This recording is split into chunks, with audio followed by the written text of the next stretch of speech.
نبوت کیا ہے؟ نبی کی ضرورت کیوں تھی؟ کیا نبی اور رسول میں فرق ہے؟ نبی کی تعریف کیا ہے؟ رسول کسے کہتے ہیں؟ دنیا میں اللہ کا عذاب آخر کیوں آتا تھا؟ آئیے ان سب سوالوں کے جوابات جانتے ہیں۔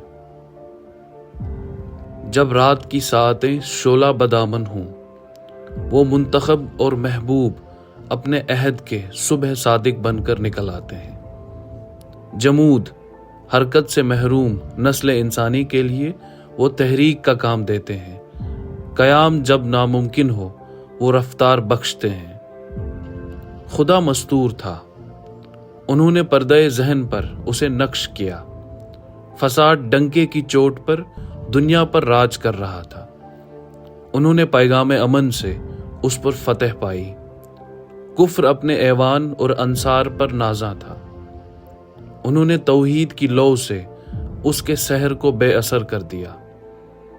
گمراہی کا آسیب مسافروں پر رقصاں تھا، نور ہدایت سے انہوں نے اس تاریکی کا مقابلہ کیا۔ دنیا خالق کی تلاش میں تھی، انہوں نے آشنائی بخشی۔ ذکر ہو رہا ہے نبیوں کا اور رسولوں کا۔ نبوت کیا ہے؟ یہ مخاطبہ الہی کے لیے کسی شخص کا انتخاب ہے۔ اللہ اس منصب کے لیے جب اپنے بندوں میں سے کسی کا انتخاب کرتا ہے تو اس سے کلام فرماتا ہے۔ نبی پر وحی آتی ہے، وہ قدیم شریعت کا مبلغ ہوتا ہے، اسے نئی شریعت نہیں دی جاتی بلکہ وہ کسی رسول کی لائی ہوئی شریعت یا کتاب پر عمل پیرا ہونے کی تعلیم لوگوں کو دیتا ہے۔ رسول پر وحی آتی ہے، البتہ رسول کا درجہ نبی سے بڑا ہے۔ ہر رسول نبی بھی ہوتا ہے، مگر ہر نبی کا رسول ہونا ضروری نہیں۔ رسول کو اللہ کی طرف سے نئی شریعت اور نئی کتاب دی جاتی تھی۔ قانون اتمام حجت کے تناظر میں نبی اور رسول کے فرق کو سمجھنا ضروری ہے۔ قرآن مجید سے معلوم ہوتا ہے کہ اصطلاحی طور پر نبی اور رسول اصلاً دو الگ مناصب ہیں۔ ہم نے اے پیغمبر تم سے پہلے جو رسول اور نبی بھیجا ہے اس کے ساتھ یہی معاملہ پیش آیا کہ اس نے جب بھی کوئی تمنا کی شیطان اس کی تمنا میں خلل انداز ہو گیا ہے، پھر شیطان کی اس خلل اندازی کو اللہ مٹا دیتا ہے، پھر اللہ اپنی آیتوں کو قرار بخشتا ہے اور اللہ علیم و حکیم ہے۔ نبی کریم صلی اللہ علیہ وسلم سے انبیاء کی تعداد کے بارے میں پوچھا گیا تو آپ صلی اللہ علیہ وسلم نے فرمایا 1,24,000۔ پھر پوچھا گیا ان میں سے رسول کتنے تھے؟ آپ صلی اللہ علیہ وسلم نے فرمایا 313۔ نبی عام ہے اور رسول خاص۔ علامہ زمخشری رحمہ اللہ اس عام و خاص کے بارے میں لکھتے ہیں کہ رسول صاحب کتاب اور شریعت ہوتا ہے اور نبی کسی رسول کی کتاب اور شریعت کا متبع ہوتا ہے۔ قرآن مجید میں ہم دیکھتے ہیں کہ جن پیغمبروں کی دعوت و انذار کے نتیجے میں اسی دنیا میں حجت تمام ہونے اور اس کے نتیجے میں اسی دنیا میں جزا اور سزا ملنے کا ذکر آتا ہے، وہاں قرآن مجید میں اہتمام کے ساتھ رسول کا لفظ استعمال ہوا ہے۔ اس اہتمام کی مثالیں قرآن میں جگہ جگہ دیکھی جا سکتی ہیں۔ کیا انہیں ان لوگوں کی خبر نہیں پہنچی جو ان سے پہلے گزرے؟ نوح کی قوم، عاد و سمود، ابراہیم کی قوم، مدین والوں اور ان بستیوں کی خبر جنہیں الٹ دیا گیا۔ ان کے رسول ان کے پاس کھلی کھلی نشانیاں لے کر آئے، سو ایسا نہ تھا کہ اللہ ان پر ظلم کرتا بلکہ وہ خود اپنی جانوں پر ظلم کرتے رہے۔ قرآن تاریخ بیان کرنے کی کتاب نہیں ہے، اس کا مقصد انذار و تذکیر ہے، ریمائنڈر دینا ہے۔ اس نے عربوں کے لیے ان اقوام کی سرگزشت کو چنا جن کی تاریخ اور مقام رہائش سے وہ واقف تھے۔ اپنے اسفار کے دوران ان کے کھنڈرات اور آثار ان کے مشاہدے میں آتے رہتے تھے۔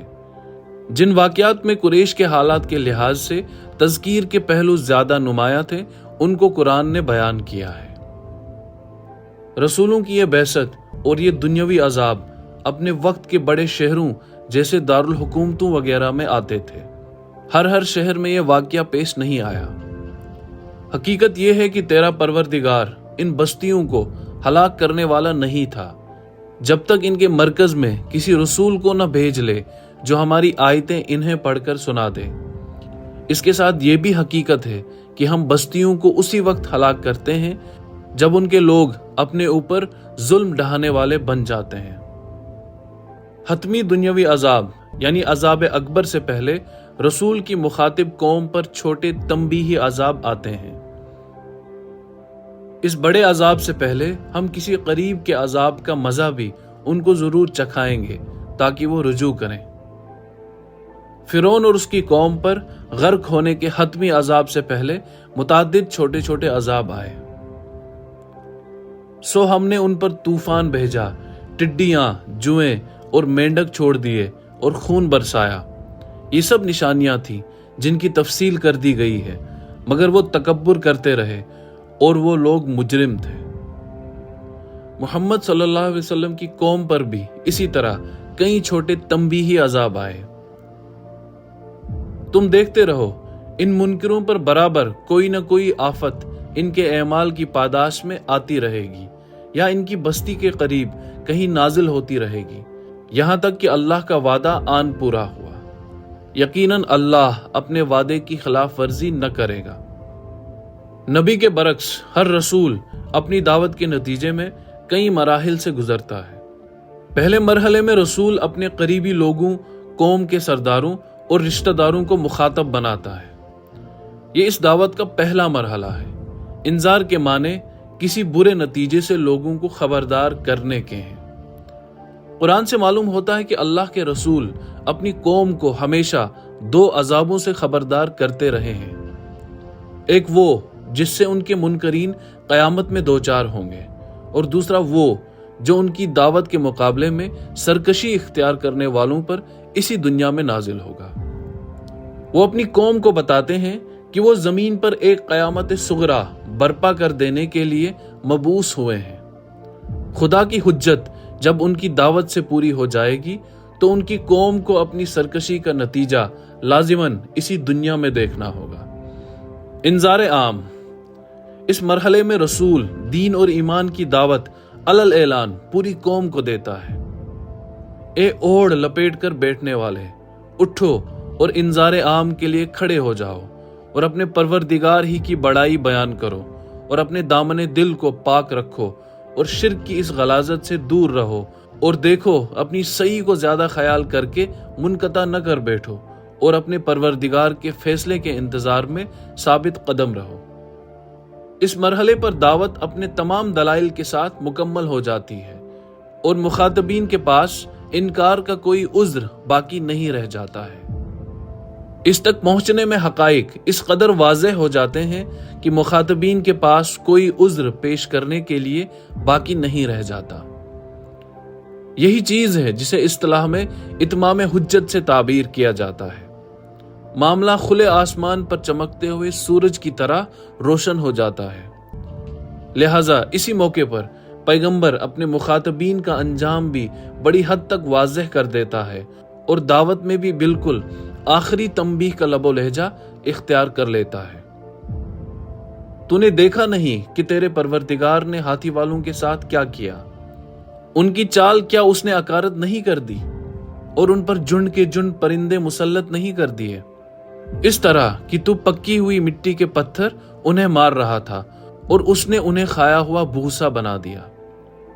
ہجرت اور برات، اس موقع پر رسول کو خدا کی طرف سے حکم دیا جاتا ہے کہ اپنی منکر قوم کو چھوڑ کر مومنین کے ساتھ اس بستی سے نکل جائے۔ اللہ کے پیغمبر جب تبلیغ کا حق بالکل آخری درجے میں ادا کر دیتے ہیں اور حجت تمام ہو جاتی ہے تو یہ مرحلہ آ جاتا ہے۔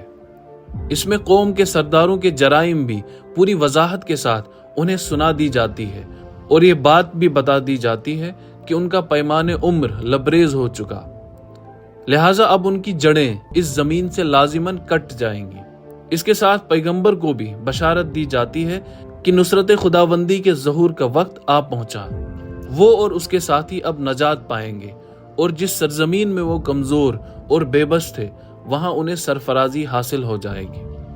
اس لیے اپنی قوم کی تکفیر اور اس کے عقیدہ اور مذہب سے بیزاری کا اعلان کر کے وہ اب اسے چھوڑنے کے لیے تیار ہو جائیں۔ تم اعلان کرو اے پیغمبر کہ اے کافرو، میں ان چیزوں کی عبادت نہ کروں گا جن کی تم عبادت کرتے ہو، اور نہ تم کبھی اس کی عبادت کرو گے جس کی عبادت میں کرتا ہوں، اور نہ اس سے پہلے کبھی میں ان چیزوں کی عبادت کرنے کے لیے تیار ہوا جن کی عبادت تم نے کی، اور نہ تم اس کی عبادت کے لیے کبھی تیار ہوئے جس کی عبادت میں کرتا ہوں۔ اس لیے اب تمہارے لیے تمہارا دین ہے اور میرے لیے میرا دین۔ جزا اور سزا، یہ آخری مرحلہ ہے۔ اس میں آسمان کی عدالت زمین پر قائم ہوتی ہے، خدا کی دینونت کا ظہور ہوتا ہے، یعنی سزا کے طور پر اس قوم کو مٹا دیا جاتا ہے، اور پیغمبر کی قوم کے لیے ایک قیامت صغریٰ برپا ہو جاتی ہے۔